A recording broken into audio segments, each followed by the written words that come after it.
Bakit mo naman tinakpan yung mga mama mo? If alam mo ang reason kung bakit ko kinover itong mga goldfish na to, let me know in the comment section. Nga pala, if you notice, ang ginamit kong quarantine tank is already cycled tank, instead of my usual way of quarantining my goldfish. Kaya kung mapapansin nyo, hindi kulay blue yung tubig at hindi rin kulay green yung tubig. Kasi hindi ako gumamit ng methylene blue or ocean free general aid. First of all, these two products can kill your good bacteria. Kaya hindi mo siya pwedeng gamitin sa iyong mga main tank. Unless okay lang sa'yo na mamatay yung mga good bacteria mo na nagkocontrol ng water parameter mo para maging safe yung tubig sa mga goldfish mo. Ang tanong is, paano ko naman sila iti-treat or ano ang gagamitin kong treatment para mamatay yung mga external parasite kung meron man. Instead of using methylene blue or general aid, ang gagamitin ko is Ocean Freeze Zero. Sobrang effective niya killing anchorworm and fish lice. Pwede rin siya sa mga gill fluke, which is common naman for external parasite. By the way, kung di mo pa alam, tinitreat ko sila kasi in-import ko sila from Thailand.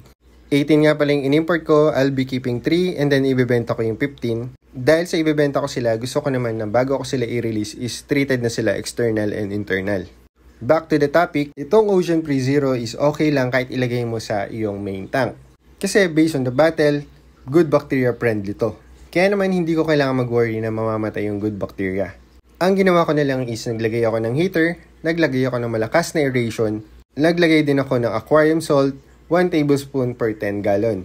By the way, itong tub pala is 12 inches lang and ang nilagay ko lang na water is around 10 inches. So goods lang siya kasi shallow water lang. Then dinose ko na rin ng Ocean Free. Ang tanong is bakit nga ba ito yung ginamit ko? Bakit hindi ako gumamit ng usual way ng pagka-quarantine ko ng goldfish? First of all, nagbo-boom yung isa kong business and I don't have much time to do daily water change. Kaya instead of using a non-cycle tank, ginamit ko na lang i-cycle tank. Hindi ko na kailangan mag-water change daily kasi may nagko-control naman ng good water parameter which is the good bacteria. Siya na yung bahalang mag-detoxify ng ammonia and nitrite. And kung nanonood ka pa rin and curious ka kung bakit nga ba naka-cover itong quarantine tank ko, the reason behind that is nakaka-relax sila kapag madilim or wala silang masyadong nakikita.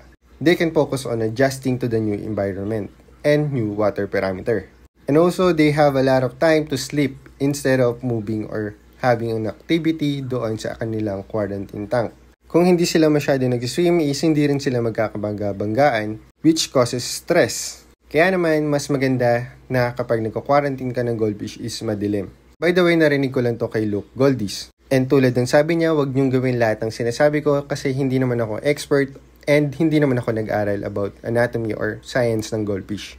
And that's it for today's video. Thank you guys for watching and see you on the next one. Bye!